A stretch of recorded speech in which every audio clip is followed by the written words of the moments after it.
राजस्थान की मरुधरा में मुख्यमंत्री भजनलाल शर्मा समेत 22 मंत्रियों ने शपथ ले ली है। वहीं बीजेपी पार्टी के साथ साथ एनडीए घटक के नेता चंद्रराज सिंघवी ने भी बड़ा बयान दिया है और कहा कि रामराज वाला मंत्रिमंडल का गठन हुआ है। वहीं अब प्रदेश में रामराज की लहर दौड़ेगी और भजनलाल शर्मा के नेतृत्व में सरकार नए आयाम स्थापित करेगी। राजस्थान की मरुधरा में जिस तरीके से बीते एक दिन पहले जो मंत्रिमंडल का गठन हुआ है, तो कुछ ऐसी रोचक तस्वीरें थी जिसने उन तस्वीरों को चौंका दिया है। कहा जाता है कि नरेंद्र मोदी ने 3 राज्यों में सीएम चेहरे को लेकर के चौंकाया था, तो वहीं अब मंत्रिमंडल के गठन पर भी उन्होंने चौंकाने वाली कई तस्वीरें जाहिर की। हालांकि इस वक्त हमारे साथ में राजनीति के चाणक्य चंद्रराज सिंघवी मौजूद हैं, उनसे बात करेंगे। जो तपे तपाए चेहरे हैं उनको दरकिनार कर दिया है। क्या इन तस्वीरों के मायने निकाले जा सकते हैं? क्या यह कहा जा सकता है कि क्या वसुंधरा युग का अंत है? सीधी बात करते हैं सिंघवी साहब। कल मंत्रिमंडल का गठन, 22 में से 17 नए चेहरे, क्या तस्वीर देखते हैं? गया बुढ़ापा, आई जवानी, नए खून से भजनलाल ने लिखी नई कहानी। क्या गलत है? क्या युग पर परिवर्तन नहीं होता है? हर आदमी एक सीमा तक राजनीति में रहता है, 5 साल, 10 साल, 15 साल। एक आदमी का कितना उपयोग करोगे? और नई पौध इंतजार करती रहती है, वो कब तक तरसती रहेगी। बहुत अच्छा मंत्रिमंडल बना, शानदार परिवर्तन हुआ है। इसमें किसी के अंत होने या उदय होने का प्रश्न नहीं है। प्रदेश को एक नौजवान नेतृत्व मिलता है, कितनी बड़ी बात है। इसलिए मैं भजनलाल द्वारा घोषित इस परिवर्तन का हृदय से स्वागत करता हूँ। देखा गया कि 3 स्टेट में सीएम चेहरे को लेकर के भी एक चौंकाने वाली तस्वीर थी। राजस्थान में भजनलाल शर्मा के नाम को लेकर के भी सस्पेंस बना हुआ था, मंत्रिमंडल को लेकर के सस्पेंस बना हुआ था।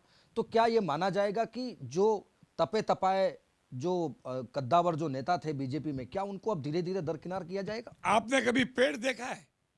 पेड़ पर लगे हुए आम देखे हैं? कौन सा आम नीचे गिरता है जो पक जाता है? कच्चा आम तो नहीं गिरता ना। तो ठीक है, पके आम अलग चले गए, नए आ गए, नई कोपले आ गई।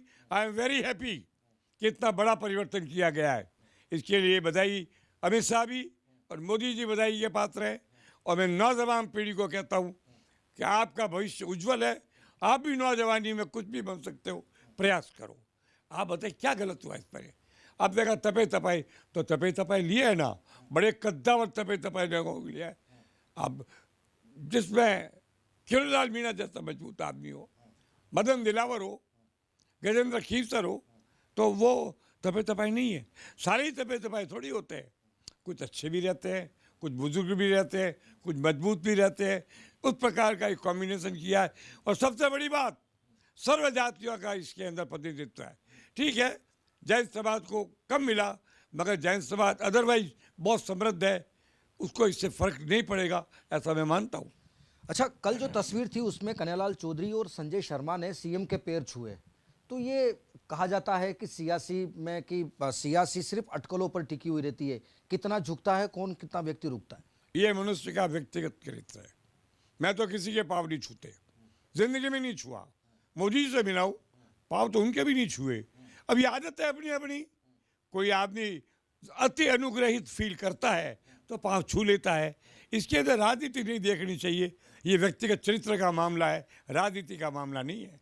अच्छा, जिस तरीके से अब ये कांग्रेस अब कहीं ना कहीं पलटवार हो रही है कि ये जो मंत्रिमंडल है ये सिर्फ एक डमी मंत्रिमंडल है, रिमोट कंट्रोल दिल्ली में। उनको कह दो कि आप अपना मंत्रिमंडल बना करके और भाजपा के कक्ष में आगे बैठ जाओ। औकात क्या है तुम्हारी? बुरी तरह से हारे हो, बड़े बेआबरू होकर गाते गाते निकले हो। अशोक गहलोत को मैंने पहले ही कहा था कि जब तू जाएगा तो गीत गाता जाएगा। बड़े बेआबरू होकर तेरे कूचे से हम निकले। कांग्रेस को तो बोलने का अधिकार ही नहीं है। और कांग्रेस के तो अरे अभी 3 आदमी तय नहीं कर पाई कांग्रेस। इन्होंने तो 25 आदमी तय कर दिए। तुम 3 तो करो। तुम्हारा विपक्ष का नेता कौन होगा? तुम्हारा प्रदेश का अध्यक्ष कौन होगा? है तो इसी को घोषित करो। कर ही नहीं सकती। ये कांग्रेस, डरी डरी कांग्रेस, मरी मरी कांग्रेस अब इस प्रकार की बकवास करती है, इसका कोई अर्थ नहीं है। अच्छा सिंघवी साहब, जिस तरीके से राजस्थान में चुनाव का आगाज हुआ था, आखिरी अंतिम सवाल करूंगा कि चुनाव का आगाज हुआ, आगाज होने के बाद से ही वसुंधरा को धीरे धीरे करके दरकिनार किया गया। फिर सीएम की घोषणा भी उनके हाथ से करवाई गई, फिर इसके बाद मंत्रिमंडल में नहीं पहुंचे, कल मंत्रिमंडल में भी नहीं। और दूसरी मेरा सवाल अब जो है वो वसुंधरा खेमे का एक भी मंत्रिमंडल में शामिल नहीं है, तो क्या ये तस्वीर बिल्कुल साफ नजर आ रही है कि अब जो है वसुंधरा राजस्थान की राजनीति से कट ऑफ हो जाएगी? ये मैं नहीं कहता, मैं तो वो एक उदाहरण जानता हूँ, जबकि पाटिल साहब इंदिरा के सामने चिकमंगलुरु में चुनाव लड़े और उसके बाद उन्हीं के मंत्रिमंडल में शामिल हो गए। कब क्या परिवर्तन होता है। मैं इतना जरूर जानता हूँ, वसुंधरा जी के रक्त में भाजपा है और जिन लोगों को उन्होंने बनाया उनके भी रक्त में भाजपा है। कोई भाजपा विरोधी नहीं है, कोई खेमा नहीं है। भाजपा एक पार्टी है, भाजपा एक संगठन है। उसके कुछ लोगों को अवसर मिला, कुछ को नहीं मिला। मैं इसको कोई बुरा नहीं मानता और मैं उन सबसे निवेदन करूँगा, दिल बड़ा रखो और नई पौध को पूरी खाद दो, उर्वरक दो, उसे पनपने का मौका दो। बिल्कुल, ये थे हमारे साथ में राजनीति के चाणक्य चंद्रराज सिंघवी, जिन्होंने तस्वीरें तमाम स्पष्ट कर दी है कि राजनीति में ऐसे कई सियासी मायने या तो आप सही तरीके से निकाल सकते हैं या फिर उसको कुछ और तरीके से। हालांकि राजनीति में कहा जाता है कि राजनीति में जो तस्वीरें दिखती हैं वो नज़र नहीं आती और जो चीज़ नज़र आती है वो चीज़ होती नहीं है। हालांकि तमाम ऐसी तस्वीरें अब राजस्थान में कब आगे कौन कौन सी तस्वीरें नज़र आएगी, ये भी एक देखने वाली बात होगी। कैमरा सहयोगी राकेश गुप्ता के साथ सुरेंद्र सोनी, नवतेज टीवी, जयपुर।